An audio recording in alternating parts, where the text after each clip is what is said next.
আজকে একটা বিশেষ কাজে বের হলাম। অনেক দিন ধরেই ভাবছিলাম বাড়ির জন্য একটা নতুন ফ্রিজ কিনব, কারণ পুরোনো ফ্রিজটা তো আর ঠিক মতন কাজই করছিল না। তাই আজকে ভাবলাম যে আর দেরি নয়, আজকেই নতুন ফ্রিজটা কিনতে যাব।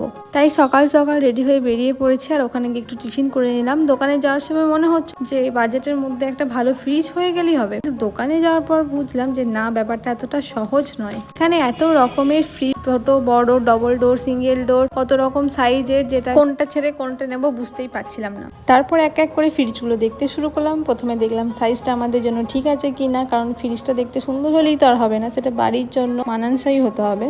এরপর দেখলাম ভিতরে জায়গা কতটা আছে, সবজি রাখার জায়গাটা কেমন, ফ্রিজের সাইডটা কেমন, সবকিছু ভালো করে দেখে নিলাম।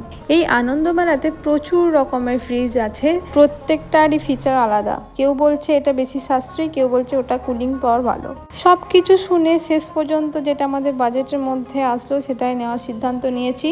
ফ্রিজটা দেখতে সুন্দর, কালারটাও বেশ ভালো, বেশ পছন্দ হয়েছে। সবচেয়ে ভালো লাগলো ভিতরের জায়গাটা, অনেক কিছু রাখা যাবে। তারপর আসল কাজ, দামাদামি শুরু করে নিজের বাজেটে চলে আসার পর সেই ফ্রিজটা আমরা অর্ডার দিয়ে দিয়েছি। এরপর অপেক্ষা শুধু সেটা বাড়িতে আসা।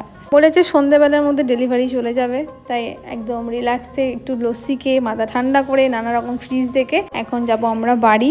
তবে ফ্রিজটা পছন্দ করে কিনে ফেলার পর যে আনন্দ, ওটা নতুন কিছু কেনার মধ্যে অবশ্যই একটা আনন্দ লুকিয়ে থাকে। তো এবারও নতুন ফ্রিজ কিনে প্রচণ্ড পরিমাণে একটা আনন্দ হয়েছে আমার। আর বাড়ি এসে চটপট আমি ফ্রিজটা রাখার মতন একটা জায়গা খুঁজলাম, কারণ আমাদের ফ্রিজের জন্য এই প্লাগটাই করা হয়েছিল যখন আমাদের বাড়ি ওয়ারিং হয়েছিল। তো তখন এদিকে আমাদের ফ্রিজ ডেলিভারি দিতে চলে এসছে সন্ধ্যে 7টার সময়, আর এখন ফ্রিজটাকে ভালোভাবে সেট করা হবে আর আমাদেরকে দেখানো হবে যে ফ্রিজটা ঠিকঠাক আছে কিনা। আর এদিকে সমস্ত প্যাকেট থেকে বার হচ্ছে ছোলা, আর এরপর বার হবে ফ্রিজ। আর এই যে আমাদের পুরোনো ফ্রিজটা, যেটা 3-4বার বাগানো হয়েছে। আর এইবারে যখন এটা ব্যাটারিটা ঠিক করার কথা হলো, তখন বলে এটা বাগাতে নাকি 5,000-6,000 টাকা খরচা।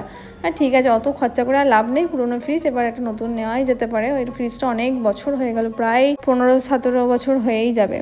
আর এখন দাদা সব কিছু বার করে করে দেখিয়ে দিচ্ছে যে কোথায় কীভাবে রাখতে হবে। আর বলে গেছে যে 4 ঘন্টা পর যেন আমরা ফ্রিজটাকে চালু করি, এখন না করতে। আর এর মধ্যে একজন কাস্টমার এসেছিলো, তো সে মুড়ি নিতে এসেছিলো আমাদের বাড়িতে, যেহেতু মুড়ি বিক্রি হয়।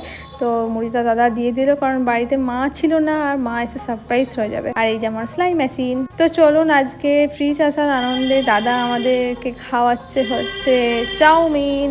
কারণ আমি তো নিজে চাউমিন বানাতে একবারেই পারি না, যতবার বানিয়েছি ততবার ফালতু খেতে হয়েছে। তাই অরুচি হয়ে যাওয়ার পর আমি ভেবেছি নামি আর চাউমিন বানাবো না, কেউ বানিয়ে দিলে অবশ্যই খেতে পারি।